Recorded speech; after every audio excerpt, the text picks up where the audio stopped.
তো guys showroom থেকে এটা আমাকে কি করে দিয়েছে জাস্ট একবার চেক করো। তো গাইস এক্সট্রিম 250 আর আমার প্রথম সার্ভিস শেষ হয়ে গিয়েছে, আর প্রথম সার্ভিসে আমার টাকা লেগেছে মোট গাইস, আমি যেটা ভেবেছিলাম যে এত পরিমাণে টাকা লাগবে, কিন্তু তার থেকে হিসাবের বাইরে। তো গাইস আজকে প্রথমবার গাড়ি লিক হয়ে গিয়েছে। আজকে সার্ভিসিংয়ের টাইম, আমার যাওয়ার সময় বিড়ালে রাস্তা কেটেছিল, যার ফল এটা গাইস। তো আজকে যাবো আমি সার্ভিস করতে। তো এক্সট্রিম 250 আরের প্রথম সার্ভিস এটা, মানে আমার গাড়ি এটা ফার্স্ট সার্ভিস। তো ফার্স্ট সার্ভিসে কী কত টাকা খরচা হয় কী হয় সবই তোমাদের আমি দেখাবো। তো চলো গাইস আগে সেই জায়গায় যাই আর বাইকে উঠি, যেতে যেতে তোমাদের সঙ্গে কথা বলছি। মানে একটা পেরেক ঢুকে গিয়েছে, আর এখন তো ভাই সব জগদ্ধাত্রী পুজোর প্যান্ডেল ট্যান্ডেল হচ্ছে, তো যার জন্য রাস্তাঘাটে একটু পেরেক টেরেক থাকবে, সেই পেরেকে ঢুকে গিয়েছে, একটু কষ্টও লাগছে ভাই। যে কোনো গাড়ি যে নতুন গাড়ি এখনো 1 মাস হয়নি তাতেই ভাই লিক হয়ে গিয়েছে, ভাবতে পারছো। ভাগ্যিস ভাই আমারটা টিউবলেস টায়ার, নাহলে এখন ভাই 1 ঘন্টার মানে টাইম নষ্ট হয়ে যেত, আজকে সার্ভিস করা হতো না তাহলে, আর আমার ঘোরাও হতো না, তোমাদের ভিডিও দেওয়া হতো না। তো ক্যামেরাও বেশি জায়গা নেই, ক্যামেরাও আর 55 মিনিট ভিডিও করা যাবে, তো সেই হিসাবে আমাকে দেখতে হবে কি করা যায়।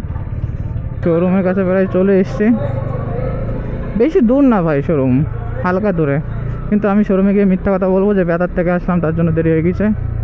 তো চলো, দেখতে পাচ্ছ হিরোর শোরুম, এখানে হিরোর সার্ভিস সেন্টার। চলো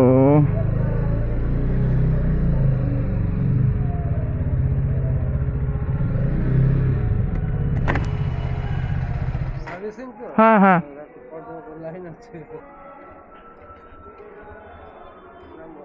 রাহুল বিশ্বাস,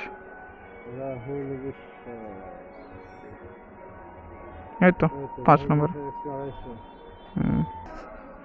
চলো ভাই শোরুমে এখানে এন্ট্রি করতে হবে এখন।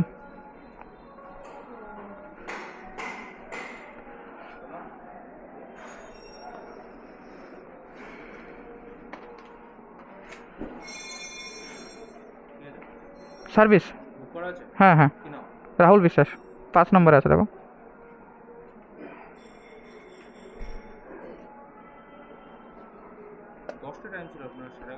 বেতার থেকে আসলাম তো দেরি হয়ে গেছে, বেতার থেকে আসলাম তো গাইজ বাইক এন্ট্রি করে নিয়েছি, এবার হচ্ছে গাড়ির ধোলাই করা। তো বাইক যখন এন্ট্রি করে রাখবে তারপরে কিছুটা সময় তোমাদেরকে বাইক দাঁড় করে রাখবে যাতে ইঞ্জিনটা ঠান্ডা হয়ে যায়, তারপরে ধোলাই করবে। এভাবে শ্যাম্পু ট্যাম্পু দিয়ে সব কিছু ধোলাই হবে। আর ধোলাই করার পরে দেখো গাইজ এইখানে আমার বাইককে দাঁড় করে রেখেছে, আর ধোয়ার পরে গাইজ মানে ধোলাই করার পরে বাইকটা কতটা সুন্দর লাগছে দেখতে, পুরো নিউ ব্র্যান্ডের মতন হয়ে গেছে, কোনো কাদা আছে কোনো কিছু নেই, যার জন্য এত সুন্দর দেখতে লাগছে। যে দেখবে ভাই সেই প্রেমে পড়ে যাবে এই বাইকের, কিচ্ছু করার নেই ভাই। তো এখন এখানে এই বাইকটা রেখে দিয়েছে, আমার যখন টাইম হবে বা আমার যখন লাইন আসবে তখন এটাকে সোজা নিয়ে যাওয়া হবে ভেতরে নিয়ে গিয়ে তারপরে যাবতীয় ইঞ্জিন অয়েল যা যা চেঞ্জ হবে, যা যা পরিষ্কার করতে হবে সব কিছুই করা হবে। তো চলো আগে ভেতরে নিয়ে যাক, তারপর আবার তোমাদের বাদবাকি সব কিছু দেখাচ্ছি। তো গাইজ ভাগ্য কাকে বলে, মানে আমার গাড়ি ধরতেও পারিনি, তার আগে সবার খাওয়া দাওয়ার টাইম হয়ে গেছে, যার জন্য সবাই খাওয়া দাওয়া করতে চলে গিয়েছে। এবার খাওয়া দাওয়া করে ফিরতে ফিরতে ওদের 2:10 বেজে যাবে, আর এখন বাজে 1টা কেস, মানে বুঝতে পারছো 1 ঘন্টা দেরি হবে। তো চলো আগে খাওয়া দাওয়া করে আসুক। তো গাইজ ফাইনালি পেছনে দেখো আমার গাড়িকে সার্ভিস করার জন্য উপরের থেকে তুলে দিয়েছে, আমি সেটা বুঝতেও পারিনি, কারণ ভাই আমি এখানে ঘুমিয়ে গিয়েছিলাম এসির হাওয়া খেতে খেতে, তো তার জন্য আমি কিছু বুঝতে পারিনি। তো একটু ঘুমের ঝুলটা একটু কাটবে, তারপরে যাব আমি পেছনে বাইকের কাছে চলে যাব। আর বাইকের সিট ফিট সব খোলা হয়ে গিয়েছে। এদিকে দেখো আমি কি করেছিলাম, টিভি চালিয়ে দিয়েছিলাম, টিভি চালিয়ে দেখতে দেখতে ভাই আমি ঘুমিয়ে গিয়েছি, এতটাই মানে আনমনা হয়ে গেছিলাম। বাইক কখন তুলেছে আমি বুঝতেও পারিনি, আর বাইক কী করে তুলেছে সেই ভিডিও করতে পারিনি। তো চলো বেশ আগে ভেতরে যাই। তো গাইজ তোমাদের একটা জিনিস বলে দিই, আমি ভেতরে কিন্তু কোনো মতে ভিডিও অ্যালাউ নেই, তাও আমি চুপচাপ করে নিয়েছি। আর এদিকে দেখো গাইজ এখানে একটা ছেলে আমার হালকা বাইকটা ফেলে দিয়েছে, তার জন্য এখানে ক্র্যাক হয়ে গিয়েছে, যেটা আমি এখানে ক্লেম করলাম। আর ওরা আমাকে বললো কেন একটা ব্যবস্থা করে দেবে, সেটা পরে দেখা যাবে। কিন্তু দেখো গাইজ ভেতরের থেকে এরকম দৃশ্য তোমরা দেখতে পাবে। অবশ্য আমি অনেক কিছু জেনে নিয়েছি, যে মিস্ত্রিটা আছে আমাকে অনেক কিছু বলে দিয়েছে, ইঞ্জিন অয়েল কখন চেঞ্জ করতে হবে, লিকুইড কখন চেঞ্জ করতে হবে, বিভিন্ন ধরনের বিভিন্ন জিনিস বলে দিয়েছে, কি আছে ফিচার্স কি আছে সব ধরনের সব কিছুই বলে দিয়েছে। তো আমাকে এখানে বেশিক্ষণ থাকতে দেয়নি, তার জন্য আমি নেক্সট টাইম আবার বাইরে চলে এসেছি ওয়েটিং রুম থেকে তুমি ভিডিও নিতে পারবে, যাতে ওরা দেখতে না পায় সেভাবে ভিডিও নেবে। দেখো গাইস ওয়েটিং রুম থেকে এরকম দেখা যাবে। এখন আমার যে চেনটা আছে চেনটা ক্লিন করছে, তোমরা হয়তো বেশি ভালোভাবে দেখতে পাবে না, কিন্তু নিজের চোখে বা সামনে থেকে দেখলে অনেকটা বুঝতে পারবে। তো ভাই আমার মোটামুটি মানে ভালোই লেগেছে, এখানে সার্ভিস সব কিছুই ভালো লেগেছে, কিন্তু একটা জিনিস আমার খারাপ লেগেছে, সেটা হলো আমার বাইকটা যখন ওয়াশ করতে নিচ্ছিল, ওয়াশ করে যখন রিটার্ন আনছিল তখন আমার বাইকটা ফেলে দিয়েছে। কিন্তু ভাই সব হয় ঠিক আছে, সেটা কোম্পানির কোনো ভুল নেই, ছেলেপেলেরই দোষ, কিন্তু সেটা আমাকে ব্যবস্থা করে দেবে বলেছে। তো কী ব্যবস্থা করে দেবে সেটা আমি তোমাদেরকে অবশ্যই করে শেয়ার করব। তো দেখতে থাকো ভিডিওটি। আর আবার একবার বলে দিই গাইস, তোমরা যদি ভিডিওটি প্রথম দেখে থাকো তাহলে অবশ্যই করে একটা লাইক কমেন্ট শেয়ার করে দিও। আর চ্যানেলে যদি নতুন হয়ে থাকো তাহলে অবশ্যই করে সাবস্ক্রাইব করে দিও। তো গাইস বাইকের সার্ভিস সম্পূর্ণ কমপ্লিট হয়ে গেছে, আর এখানে আমার প্রচণ্ড দেরি হয়ে গেছে, খুব খিদেও পেয়েছে। চলো ভাই আগে এখান থেকে বের হবো, বেরিয়ে কিছু খাবো, তারপরে আমি তোমাদের সব কিছু ডিটেলস সব কিছু জানিয়ে দিচ্ছি যে কত টাকা লেগেছে, আমার কত টাকা পড়েছে, কী কী চেঞ্জ হয়েছে সব বলেছি। চলো গাইস, আর আমি এখন চলে এসেছি বাড়ি। তো ভাই সার্ভিস করতে গিয়ে আমার সব থেকে খারাপ লেগেছে, আমি একটা জিনিস দেখাই তোমাদের, ওয়েট করো।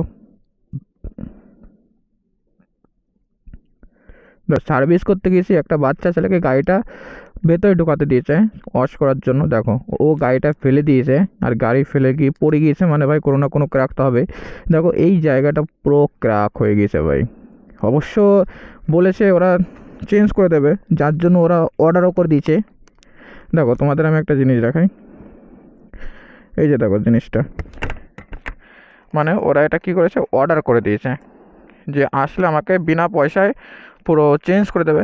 কিন্তু কি বলো ভাই, বিনা পয়সায় চেঞ্জ করে দিক আর যাই করে দিক, নতুন গাড়ি যখন পড়ে যায় না তখন ব্যাপক কষ্ট লাগে। তো এইসব বাদ দাও, যাওয়া বাদ তো হয়েই গিয়েছে, ওদিন ভাগ্যটা খারাপ ছিল যার জন্য এরকম হয়ে গিয়েছে। ভাগ্য খারাপ থাকলে ভাই এটুকু তো হবেই। এবার আসে আমি গাড়ি সার্ভিসে কত টাকা লেগেছে। ভাই যতটা ভেবেছিলাম যে 250 সিসির বাইক অনেক টাকা লেগে যাবে, অনেকটা বেশি পরিমাণে আমার সার্ভিস কস্ট লেগে যাবে, মানে সার্ভিসিংয়ে বেশি টাকা লাগবে, কিন্তু না ভাই খুব কম টাকার মধ্যে সার্ভিস হয়ে গিয়েছে। দেখবে আমি তোমাদের দেখাই, দাঁড়াও। দেখো টোটাল লেগেছে আমার 1593 টাকা, মানে খুব অল্প টাকার মধ্যে হয়ে গিয়েছে আমার সার্ভিসটা হিসাবের কমে। তার মধ্যে এটা কি নিয়েছে, সিল ফিল্টার, ওটা নিয়েছে হচ্ছে ক টাকা, 25 টাকা। তারপরে অয়েল, কী সব লাগাচ্ছে ভাই আমি পড়তেই পারছি না, 28 টাকা। তারপর কী লেগেছে, অয়েল ফিল্টার হচ্ছে তোমার 84 টাকার দাম, সেখানে 9% জিএসটি মেরে 100 টাকা নিয়েছে।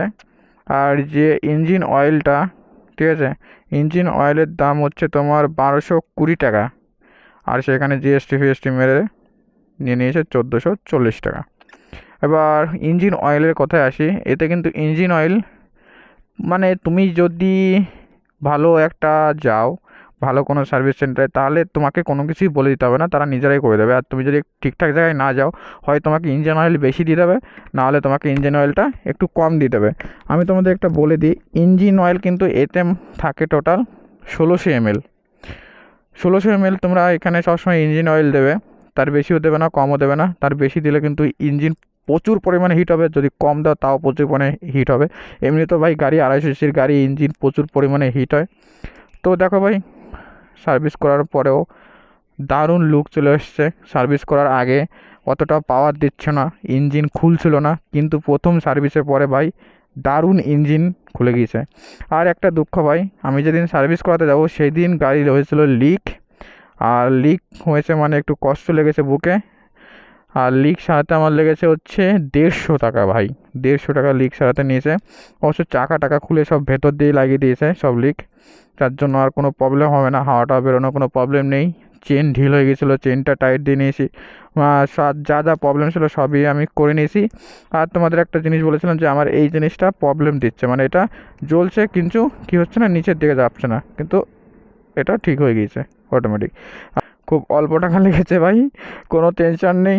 গাড়ি তোমরা কিনতে পারো হামেশাই। এখনও অবধি আমাকে গাড়িতে কোনো প্রবলেম দেয়নি, না ভাইব্রেশনের প্রবলেম দিয়েছে, না ইঞ্জিন অয়েল লিকের প্রবলেম দিয়েছে। অনেকে বলছে যে ইঞ্জিন অয়েল লিক করে হেন ত্যান ও ভাই কোনো কিছু হবে না, ঠিক আছে। আমার কাছে এখনও কোনো প্রবলেম ফেস আসেনি যে আমাকে এই প্রবলেমটা ফেস করতে হবে, কিচ্ছু হয়নি ভাই এখনও, পুরো প্রপারলি ভাই সম্পূর্ণ আছে এখনও গাড়ি ফিটফাট।